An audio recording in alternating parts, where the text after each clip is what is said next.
Imagine a person who cannot be thrown off balance, not because they are numb or indifferent, but because they have found something more valuable than armor or defensive walls. They have found an inner center, a point of absolute calm where outer storms lose their power. Carl Jung called this state the result of the deepest psychological transformation, and today we will reveal the secret of this unshakability. Most people do not understand what is really happening to them. They live in constant tension, reacting to every word, every look, every change in other people's moods. Their inner world is like a boat without an anchor. Any wave can carry it into the unknown. But why does this happen? Jung discovered a striking truth. We do not live our own life.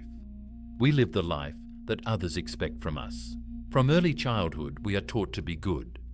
Parents say, don't cry, don't be angry, be obedient. Teachers demand that we fit the standard. Society imposes roles and masks. And gradually, day after day, we move away from our true essence. Jung called this mask the persona, the social face we put on to be accepted. Do not forget to subscribe to the channel and leave a like if this topic resonates with your soul. Your support helps us create more deep content about psychology and self-development. The persona is not bad in itself. It is a necessary tool of adaptation. We all play different roles: a professional at work, a caring friend, a responsible parent. The problem begins when we start to believe that this mask is our true I. When we forget that under it, there is a much deeper, more complex and vibrant personality. Jung observed this pattern again and again in his practice. Successful people came to him, doctors, lawyers, business owners, who seemed to have everything: a career, a family, recognition. Yet inside they felt empty. They no longer knew who they really were. Their life had turned into an endless game by someone else's rules, where the main actor had lost contact with their own soul. Few people realize that behind this loss of self lies an even deeper mechanism. Jung discovered what he called the shadow, the dark, rejected part of our personality. It includes everything we consider unacceptable in ourselves: anger, envy, fear, selfishness, sexuality, aggression. We try to hide all these unworthy qualities not only from others, but also from ourselves. But the shadow does not disappear just because we ignore it. On the contrary, it grows stronger. It acts from the unconscious, influencing our decisions, relationships, and emotional reactions. Have you ever noticed how suddenly and disproportionately strongly you react to someone's behavior? How certain people evoke irrational dislike in you? This is your shadow being projected outward. You see in others exactly those traits that you reject in yourself. Jung said, everything that irritates us in others can lead us to an understanding of ourselves. This is a powerful insight. Imagine a person who infuriates you with their selfishness actually reflects your own suppressed need to put yourself first. Someone who annoys you with their weakness shows you your own unacknowledged vulnerability. The people around you usually do not understand this mechanism. They continue to blame the outer world for their suffering. They say, "He hurt me. She made me angry. They don't understand me." But Jung taught a completely different approach. True transformation begins when a person realizes the problem is not in the outer world, but in the inner way of perceiving that world. This does not mean that you should blame yourself for everything or deny real problems. It means taking responsibility for your inner state. It means admitting, the way I react to events is determined not by the events themselves, but by my inner structure, by my complexes, my unresolved traumas, my unintegrated shadow. Most people are shocked to learn that their psyche follows laws they know nothing about. Jung discovered the existence of the collective unconscious, the deepest layer of the psyche that we share with all humanity. It is not about personal memories. It is about ancient patterns, archetypal images that shape how we perceive reality. Archetypes are universal forms of human experience. The mother archetype shapes our attitude toward care and safety. The hero archetype expresses our drive to overcome obstacles. The wise old man archetype represents the search for knowledge and truth. These ancient structures are activated in certain life situations and begin to guide our behavior, often outside our awareness.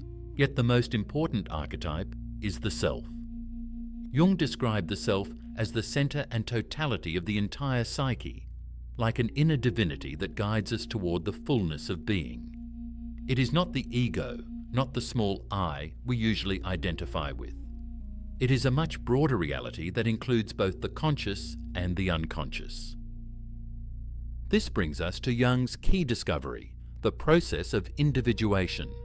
It is the path of becoming a whole person, the path to the self. It is not just personal growth in the ordinary sense. It is a profound transformation in which a person integrates all the rejected, suppressed, and unacknowledged parts of themselves and becomes who they truly are. The process of individuation requires tremendous courage. Why? Because it demands a meeting with the shadow. You must go down into the dark basements of your psyche and see what you have been hiding your entire life. You must admit, yes, there is cruelty in me. Yes, there is envy in me. Yes, there is fear and weakness in me. And this does not make me a bad person. It makes me a real, living, whole human being. Jung wrote, "One does not become enlightened by imagining figures of light, but by making the darkness conscious." This means that real spiritual growth is not about denying darkness, but about integrating it.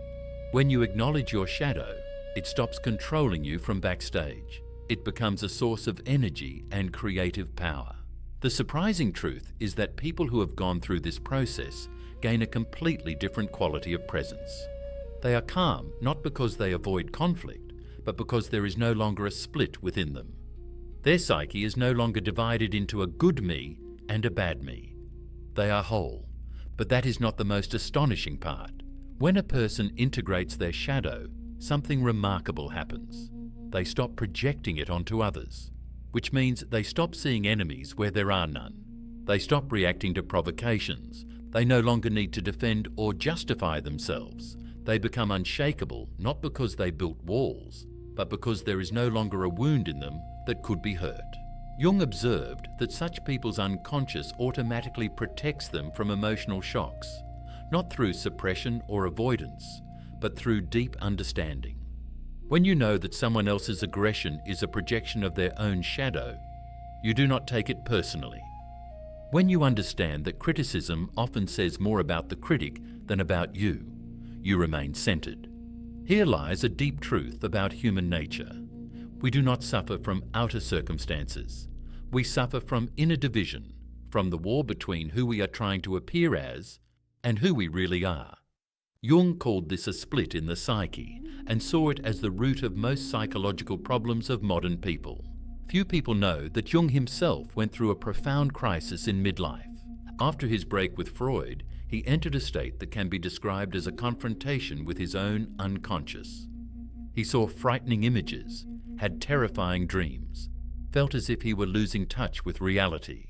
But instead of running from this experience, he chose to explore it. He began to record his visions in a journal that later became known as the Red Book. He drew mandalas, sacred circles symbolizing wholeness. He entered into dialogue with figures from his dreams using a technique he called active imagination. And step by step, going through this dark night of the soul, he attained the very state of unshakability we are talking about. Not many understand this, but crises and suffering are not a punishment. They are an invitation to transformation. Jung said that neurosis is the suffering of a soul that has not found its meaning.